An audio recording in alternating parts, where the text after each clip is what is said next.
Hi guys, welcome back. So we're about to start the main work of the case study itself, and that is treating the past questions. I'm sure you're excited as much as I am. Now, before you begin to solve the questions when you are presented with them in the exam hall, it is very important that you plan your time very well and then you plan your approach. I remember in previous session, as a matter of fact, in the first session of these particular video sessions that we're talking about, I told you that there are some approaches that you would have to adopt if you want to plan successfully for this paper. Now, let us look at the exam approach that we talked about earlier and how we can actually apply this approach to solving the case study questions. Remember, I told you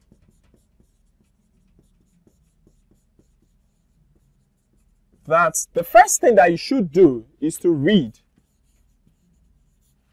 the requirement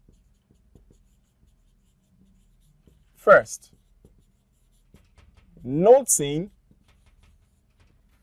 your role and the recipient.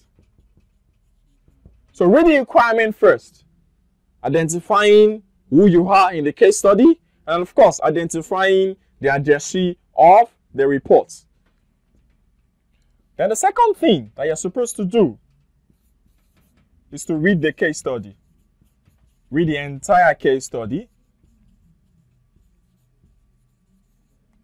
Read the entire case study with calmness and with ease.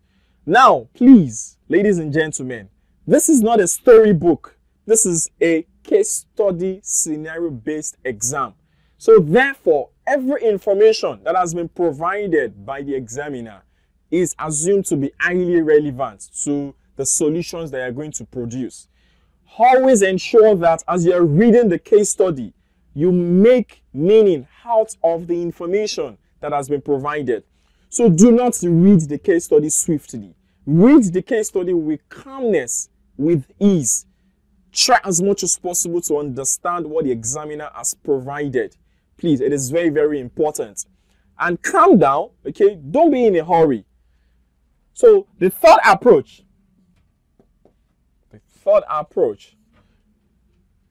reread the requirements to ensure a complete understanding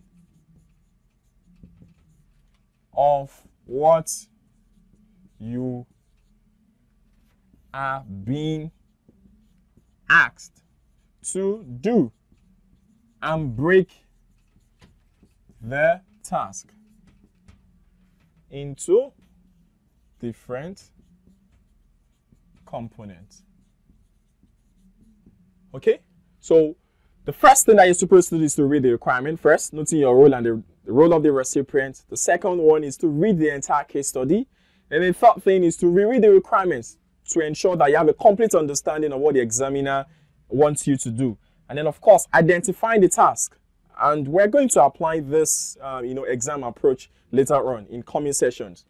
Now, the fourth thing that you are meant to do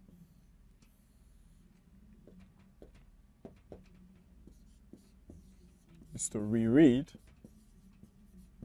the case study and the exhibit and identify the key components on a separate sheet. Okay, so identify the key components of the case study, particularly the exhibits on a separate sheet. So when you have actually read the requirements and you understand, for example, let's say the examiner has asked you to perform a financial analysis or a business valuation analysis, okay? So you would need certain information in the exhibit that you can use to produce a financial analysis or business valuation analysis? Have you broken them into components? So the fifth one is to start your analytical work. And this is what is going to go into the appendices. Okay, so this is a suggested exam approach that we think that will be suitable for you in order for you to have a high chance of passing your exam and to be able to do this case study exam with high speed and of course accurately. So in the coming session, we're going to be looking at ICANN November 2014 case study question, and we're going to apply this exam approach as we have just explained it in solving the particular question. I hope you had a wonderful time listening to me in this session. See you in the next session. Bye for now.